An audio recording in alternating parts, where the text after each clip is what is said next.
Shar Hagagulim,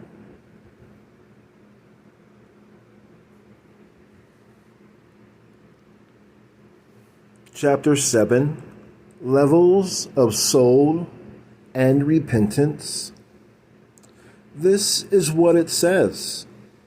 We will further expand in this discussion upon the matter of new and old souls as to who they are. It has already been explained that there are some souls that were not part of Adam Harishon's soul when he was first created, and they are called new souls, and are in truth completely new. However, all of the souls that were already included in the soul of Adam Harishon are called old souls. Relative to the truly new souls mentioned, they have, however, within them two distinct levels.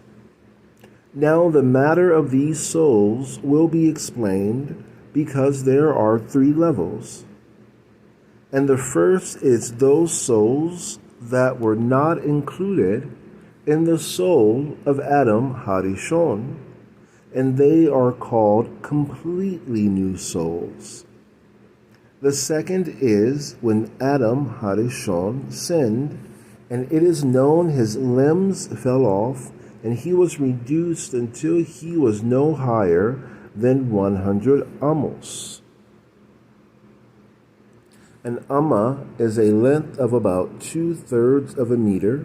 Whether or not the physical measurement is to be taken literally, the point is that the physical and spiritual stature of Adam Harishon was greatly reduced as a result of the sin.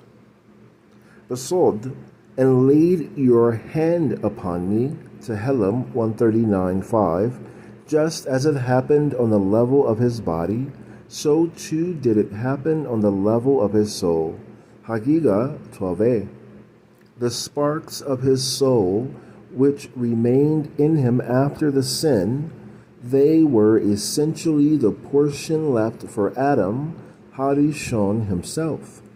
When after the sin he fathered Cain and Hevel, as our rabbis and the Zohar say,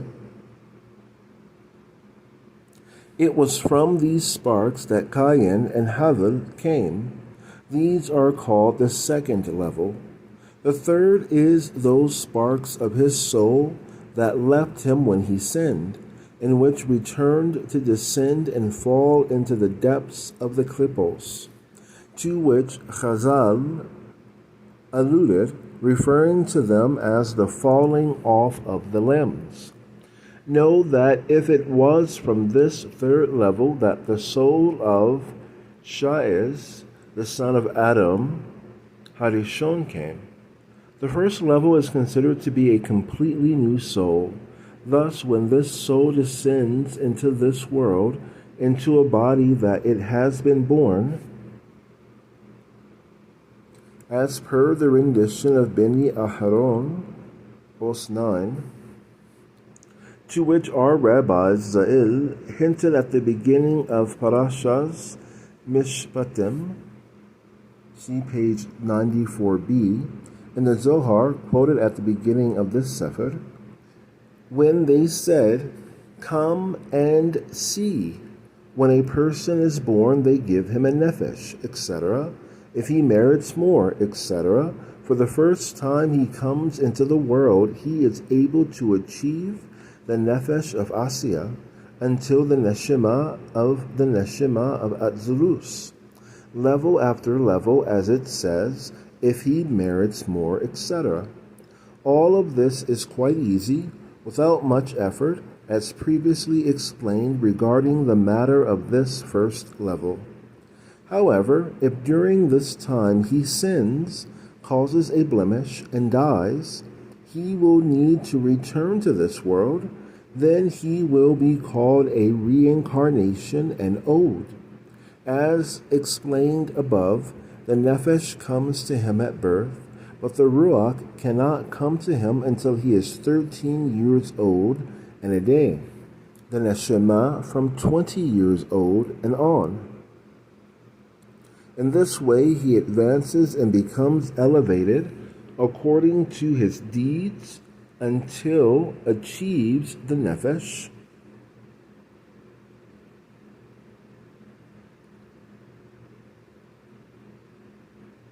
Ruach and Neshama of Atzilus, according to his age.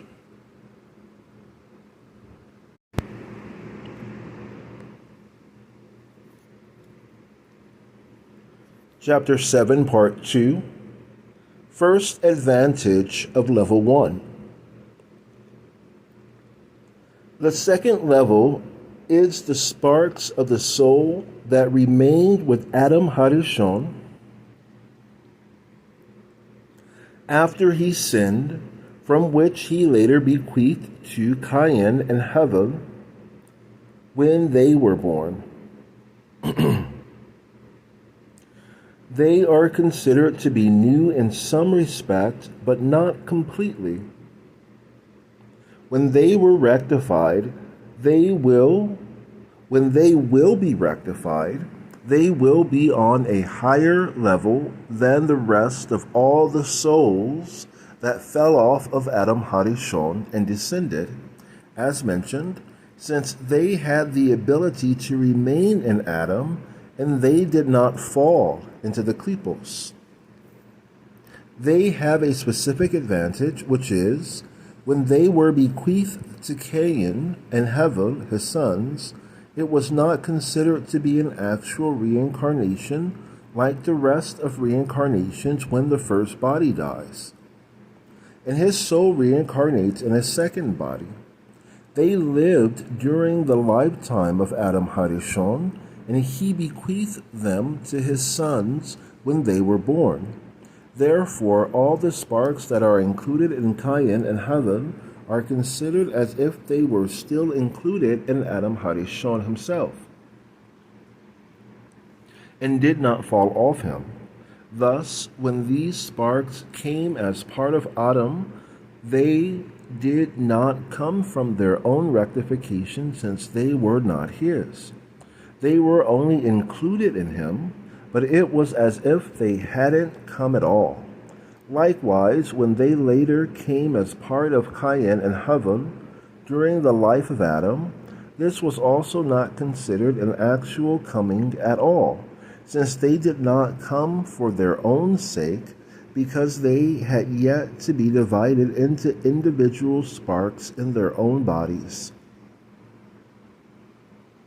which is necessary for it to be called an actual incarnation. They had only been included in the bodies of Cain and Hevel, so it was still as if they had not come into the world at all. Therefore, once one of these sparks will separate and enter the world in someone's body, it will be considered a first and new coming into the world, in some respect, though not completely, since coming in Adam, Cain, and Hevel was also a coming into the world, as will be explained.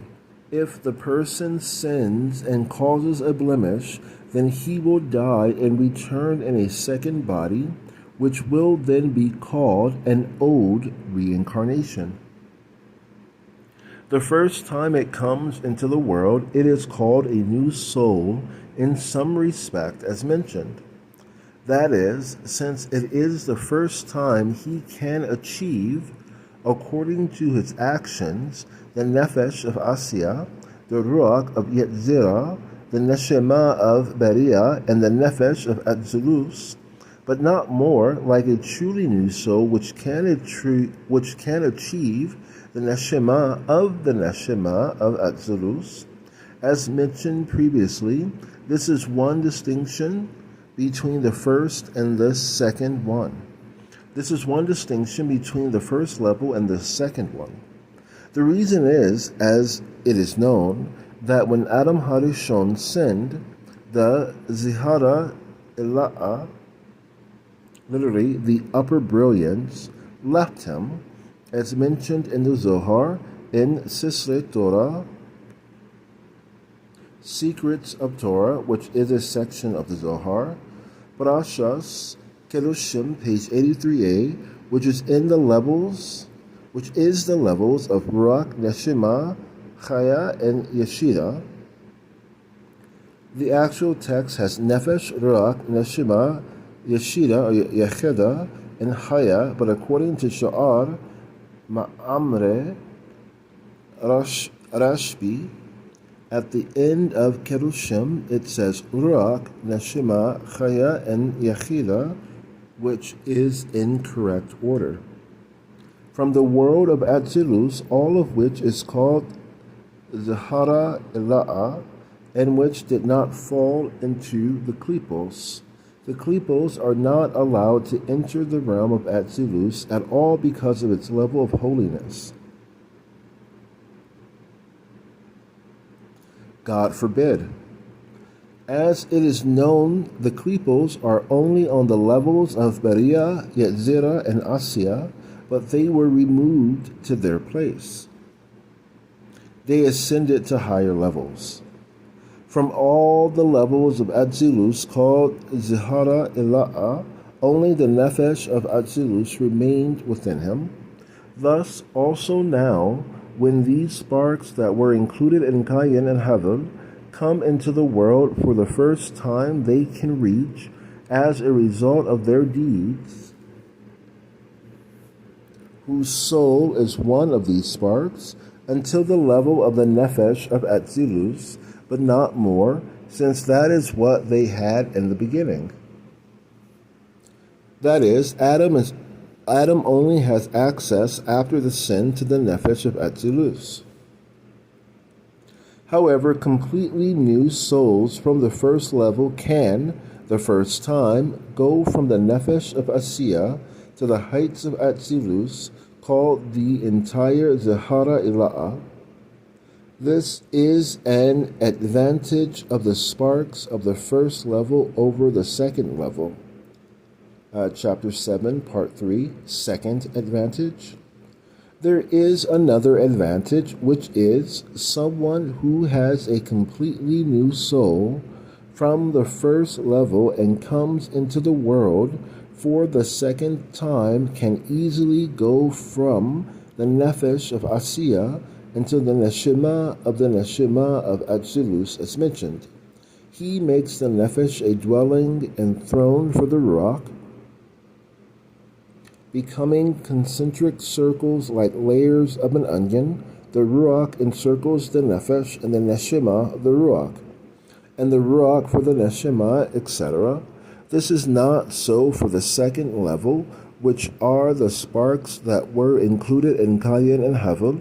These, even though it has been explained that they can reach the first time until the Nefesh of Atzilus, inclusive, it will not easy as it is the first level. Rather, it will be after great effort, as explained in earlier discussions. Chapter 3.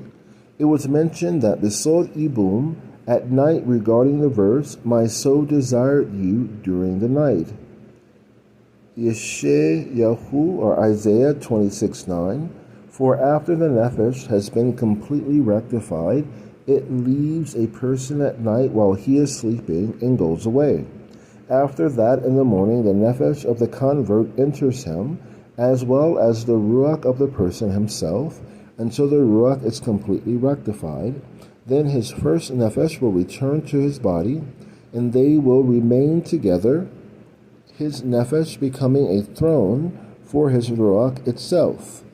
If he merits more after that, then his Nefesh and Ruach will leave him at night, as mentioned, and in the morning his Neshima will enter him and remain there until it is completely rectified. After that, his Nefesh and Ruach will re-enter him, and the three of them will remain there together. All of this is only after a lot of effort and in a pressing circumstance, as well as tremendous intention, Besought the verse, if he were to set his heart against him, he would simply gather in his breath and soul to himself. Job 34:14 or Job 34:14. This was first explained in chapter 3. This means if he is a wise person who understands the intention mentioned, besought Ibum at night and focuses his heart, he can gather his Ruach and Neshama to himself, that is, to his body, and not require additional reincarnations. Chapter 7, Part 4, Righteous Who Die Young. Sometimes, if the person mentioned will completely rectify his nefesh, but not know how to intend, as mentioned, to draw his ruach to him in order to rectify it through the leaving of his nefesh at night, using the verse, my soul desired you during the night, as mentioned in the previous discussions, this person will die. This is in order for his ruach to come and become rectified in a second body. This is the normal process of rectification if perfection is not achieved in the first incarnation, as mentioned in chapter 2, not knowing how to exchange levels of soul through sleep. Such a person is forced to receive the next level of soul through death. When it will be rectified, his nefesh will come to him with it, as mentioned. If he also does not know how to intend to send his ruach away at night, in order to bring his neshama to become rectified by intending as mentioned, then he will die a second time, so that his neshama can enter a third body and become rectified. After its rectification, his nefesh, ruach, and neshama will enter him together, the nefesh and ruach with the neshama, as discussed. This is a wondrous reason why some completely righteous people die young. Since they completely rectified their nefashos after only a few years, but did not know how to draw their ruach and send away their nefesh with the intention mentioned, they die early. For their nefashos do not need to be detained in this world, just the opposite. They will die so that afterwards the ruach will come into the second body and be rectified as well. It will be similar for righteous people who have merited nefesh and ruach and rectified them, but do not know how to send them away and draw down the neshama as mentioned. This is the sod, the secret of the verse, they died but not with wisdom, Job 4:21, meaning that sometimes people die due to a lack of wisdom, not knowing how to draw down their ruach or their neshama as mentioned. In a general sense, the wisdom being referred to here in the verse is general wisdom. However, on the level of sod, it refers to a specific type of wisdom, that being the knowledge of how to exchange levels of soul during sleep, without which a righteous person will have to die early to progress quickly towards complete rectification. However, know that this procedure does not apply except for someone who has rectified his nefesh, but whose ruach and neshama still remain blemished from the first time. For someone whose ruach and neshama are already rectified, when he completes the rectification of the nefesh, the ruach can come and the neshama as well, and enter and become clothed by this nefesh, since they are already rectified like it. Two advantages of the first level over the second level have been explained. Chapter 7, Part 5, Level 2 Advantage. Another advantage will be explained, this time one that the second level has over the first. Souls from the first level are unable to achieve their nefesh, ruach, and neshama, etc., the first time,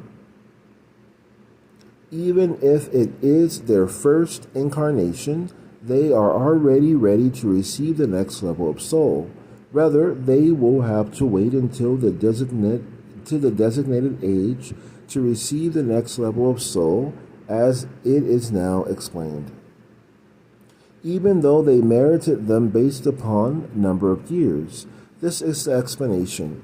At birth, they merit nefesh, when they will be 13 years old and a day. If their actions were warranted, the ruach will enter them. If they will merit more, when they are 20 years old, then the neshama will enter them. This is the way it continues until the completion of everything. However, the second level can achieve up until the nefesh of Atzilus before the age of 13 and a day. Since these sparks were included in Kayin and Hevel, and together they merited all the levels mentioned, they are now able to also achieve all the levels fitting for them at one time. It will not depend upon age, but deeds, and the intention already discussed. The verse said before sleep to send away the completed level of soul and receive the next level. With this, two differing statements can be resolved. The statement mentioned at the beginning of Parashat Mishpatim on page 94b, which says, "Come and see, when a person is born, they give him a nefesh, etc. If he merits more, etc., making it depend upon his actions and not number of years."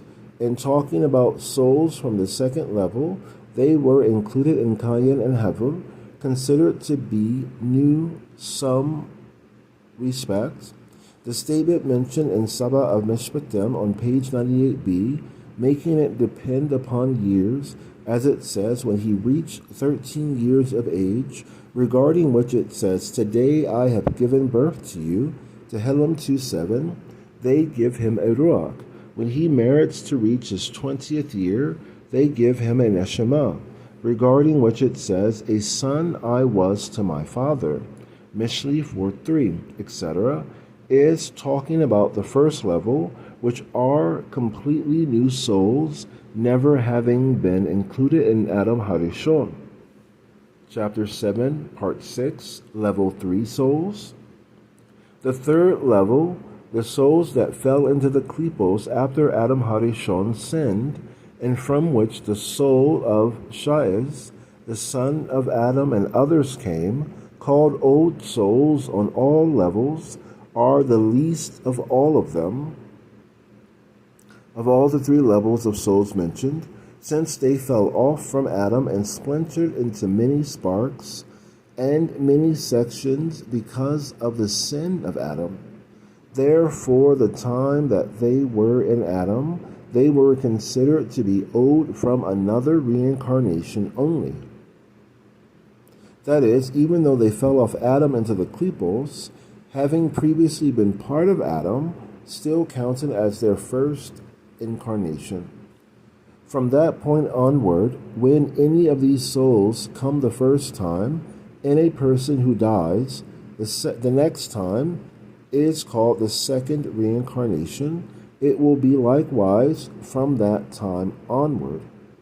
The next incarnation will be the third, and the one after that the fourth, etc. Therefore, when a soul comes from this level in the body of some person for the first time, it is not able to become rectified, since it is not considered to be a new soul. Only a portion in each reincarnation. At first, only the portion of the nefesh will come to be rectified. How? For example, if this nefesh is from the Malkus of Asiya, it will have to rectify until the completion of the Keser of Asiya. When this rectification is complete, the person will die. In order to receive the next level of soul to rectify, in this case is Ruach, as is the process with old souls. and then his ruach will come in a second body. When he completes its rectification, he will also die. In order to receive the next level of soul to rectify, in this case his neshama, as is the process with old souls. And after that, the neshama will come in a third body. After its rectification is complete, he too will die. It has been explained previously that when the ruach comes to be rectified, it comes together and within the nefesh of a convert, since, as mentioned in an earlier chapter, an unrectified ruach cannot come together with a rectified ruach, and similarly the neshama as well. An unrectified neshama cannot come together with a rectified ruach and nefesh. However, if the first time the nefesh comes, it does not complete its rectification, it will have to reincarnate many times until it achieves rectification by itself. After that, the ruach will come into a different body with the nefesh of a convert and will reincarnate by itself many times until it is complete. After that, the neshama will come by itself in another body and it will reincarnate if necessary.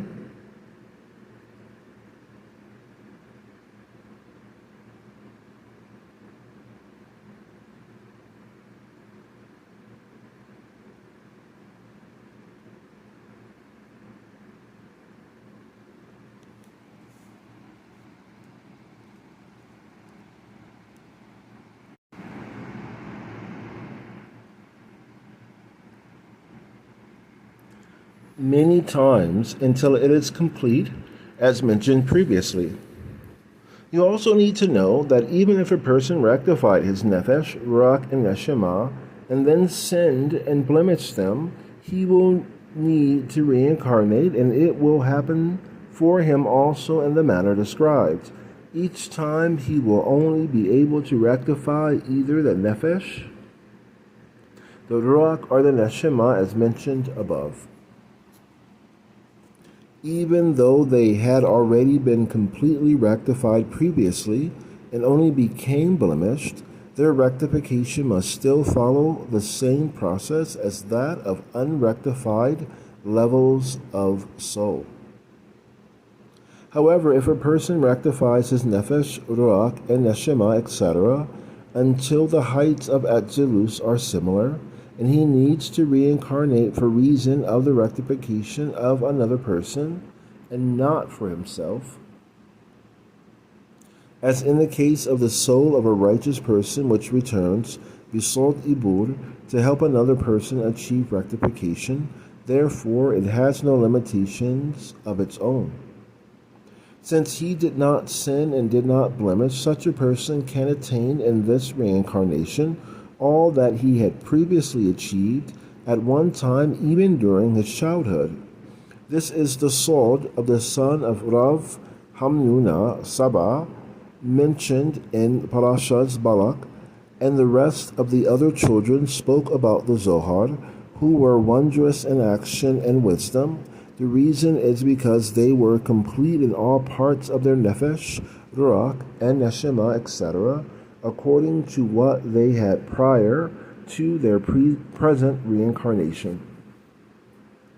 I, Chaim, the writer, am in doubt if he also reincarnates for his own need, not to rectify the blemish of a sin, but to complete a missing mitzvah, which will his judgment be. What will his judgment be? Chapter 7, Part 7, Level 2 and 3. So Chaim is asking, what if he has rectified everything and wants to do a mitzvah of the 613 that exists? What if he just wants to do one? Or come back and avoid a negative mitzvah? Will he be allowed to come and do that as well? Chapter 7, Part 7, Levels 2 and 3. We will now explain the matter of the distinctions that exist between the second level and the third level, which is that for the second level of the sparks of Kayin and Cain and Abel, the Ruach cannot leave the depths of the klipos until the rectification of their nefeshos are rectified, after which it will leave. Since this is so, the rectification of his Ruach cannot be through someone else, only himself. Either the person will die, after which his nefesh and Ruach will come back in a single body, as mentioned previously, or it is possible that this person himself will bring down his Ruach through the intention mentioned above. Besod, my soul desired you during the night. After the rectification of the nefesh is complete, it will leave and wait for the Ruach to become rectified before returning in a new incarnation together with its rectified Ruach. And the Ruach will come alone to be rectified, that is, with the nefesh of a convert. And mentioned earlier, it will be similar for the matter of the neshama. However, the sparks of the third level have a different advantage. Even though they cannot achieve all their parts at one time, they can become rectified by having intention during the putting down of the head while praying. Nifalas apayim, to bring out their Ruach from the depths of the klipos, even though they have yet to complete the rectification of the nefesh, assault the elevation of Mayan Nukvin. And on the verse, to you, God, my soul I lift up, etc., Tehillim 25:1, his Ruach will then come while he is still living in the body of someone being born, together with the nefesh of a convert. This allows his Ruach to begin its process of rectification in another person's body, while he continues to complete the rectification of his nefesh in his present body. If he really merits it, then it will be possible to draw it into his own son born to him. In other words, while the father completes the rectification of his nefesh in his own body, the son will be rectifying the Ruach of his father in his own body. You need to know that this rectification is not relevant except to the Ruach alone, which can leave the klipos through the proper intention while putting down the head before the rectification of the nefesh is complete. The neshama, however, will not leave in any way from the depths of the klipos until the rectification of the nefesh and Ruach have been completed and the people who had the nefesh and Ruach have died. After that, the neshama will leave the klipos and come in a reincarnation to become rectified. Chapter 7, Part 8, Race to Rectification. We return to clarify the matter of the Ruach and the nefesh as discussed. Even though both souls come into the world in two distinct bodies as a result of intending during the putting down of the head, and both can become rectified, these people stand in a great consideration in the pan of a scale, figuratively speaking, to determine which one will defeat the other. If the person who received the majority completes his rectification before the other rectifies the nefesh, then the one with the Ruach is primary.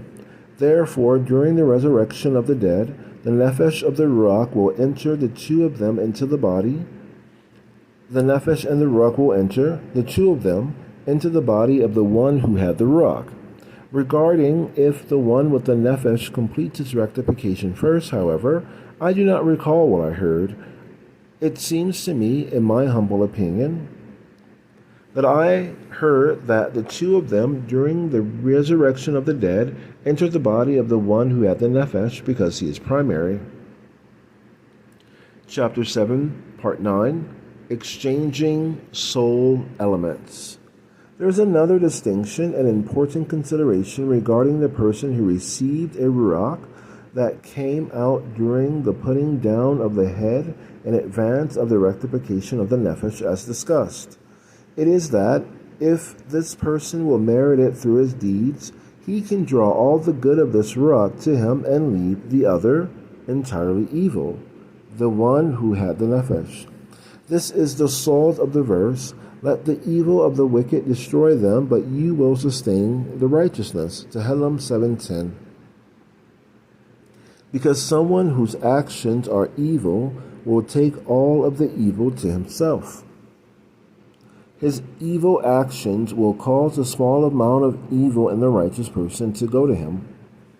Thus it is said, let the evil of the wicked destroy them, because then all the good in the evil person is taken by the righteous person who refined his deeds.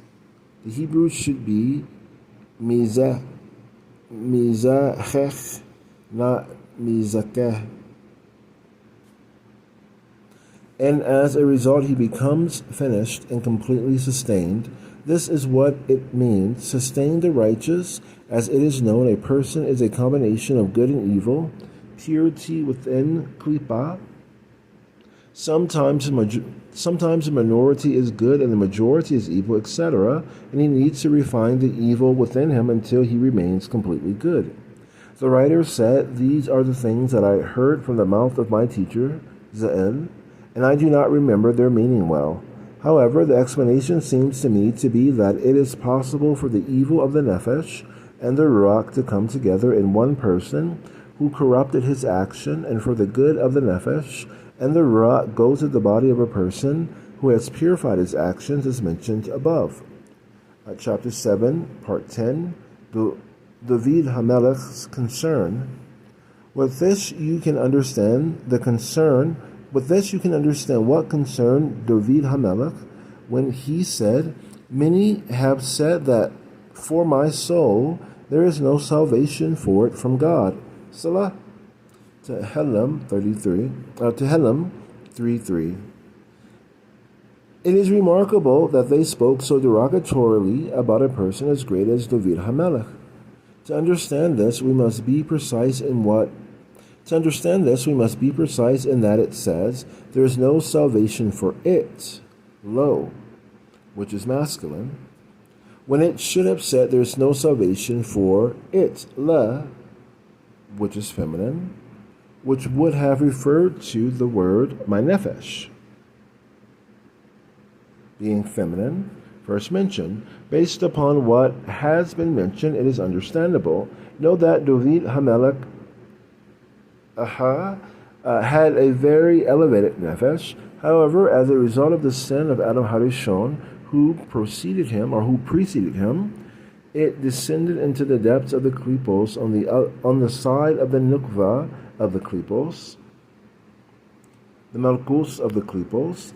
When David was born, it was the first time it left the klipos, and therefore its rectification began on the level of Asiya called nefesh, since he reincarnated from the third level, as previously mentioned. This is the sod mentioned in the Sabah of Mishpatim, page 103a, and in many other statements as well, that David was from the side of the female. His soul was rooted in Malkus, which is feminine, Zohar Mishpatim 103b, and not from the side of the male, at the level of Zihir Anpin, which is masculine, rather from the world of death, which is called Nukva. The Malkus is called the side of death, Basod, her feet in essence. The lower Sephiros of Malkus go down to death, in essence, to the Klipos, Mishli 5:5. Being the last part of the 10 Sephiros, its lowest parts, the legs, hang toward the Klipos, which are called death. Understand this. This will be easier to do in light of what is about to follow. It explains there why he was called Ovid, the grandfather of David HaMelech, which means worker. He dug and rectified the main part and the root of the tree and rectified it. Ovid worked very hard to return the root of the tree, that is, the root of his soul, from the klipos to the malkos.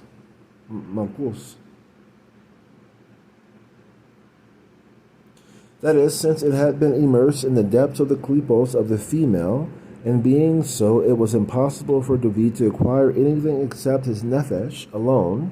His ruach had to come in another body that would be born. When David sinned with Bathsheba,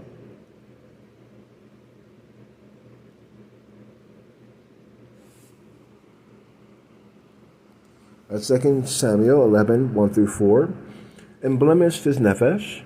He worried that the one who possessed his ruach would merit to complete his ruach first before David could rectify his nefesh. Consequently, in Tekiyas ha-Misim, there would be no salvation for David, the body, with the nefesh, since the body of the other person owning the ruach would take both of them, the nefesh and the ruach. No damage, however, would occur to the nefesh itself, just to the body. Thus he said, there is no salvation for lo, and not there is no salvation for it, la. He was in fact referring to his body, which is masculine, and not his nefesh, which is feminine. This is the flow of the verse. Many have said that for my soul, because I only have the nefesh within me, reading it like this, there is no salvation for the body of David in Tekiyas ha-Misim.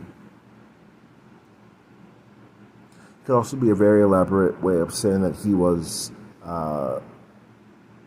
cremated. Chapter 7, part 11. Good to good, evil to evil. There is another explanation of the verse mentioned above, that the evil of the wicked destroy them. Sometimes it can happen that a person's nefesh will not enter him complete and finished, only a minority good and a minority evil, while the minority of good of it and the majority of evil of it enter into a single body of another person. Then these two are friends, and the one with the majority of the good has the ability to draw the entire portion of good in the other to him, and to push his portion of evil to the person whose majority is evil. Regarding the second person, it says, let the evil of the wicked destroy them. Regarding the first one, it says, and sustains the righteous in the manner mentioned in the first explanation. It is also possible that both of them were balanced half and half until one of them sinned, and even more so if one of them performed a mitzvah, at which point he will overcome his friend. Both have half good and half evil. Then he can begin to draw the good toward him little by little until he is completely good and the other completely evil in the way mentioned. With this, what Chazal said can be understood, and this is what they said. Achav was balanced. As the verse says, all the hosts of heaven stood by his right and his left. 1 Melachim 22:19, which was said regarding Achav HaMelech. This is wondrous, since the verse says that the lightest sins of Achav was like the most severe of Yeravam, so how could they say he was balanced? Rather, this is the matter. His actions were not balanced, leaning in the direction of guilt. However, on the level of his nefesh, he was balanced, being half good and half evil. And even though sometimes the level of ruach overcame him and he committed idol worship, the nefesh itself remained half good and half evil. Therefore, God, may his name be blessed, did not reject him completely, but rather wanted him to return in repentance and perhaps become good. Hence, Eliyahu the prophet constantly ran after him to cause him to repent until he sinned in the incident of Nabos, Ha-Yisraeli, 1 Melachim 21:2. Achav had Nabos Ha-Yisraeli wrongly put to death based upon false accusations of cursing God in order to take his vineyard from him. End of chapter 7. The next chapter, 8, is called Reason to Reincarnate.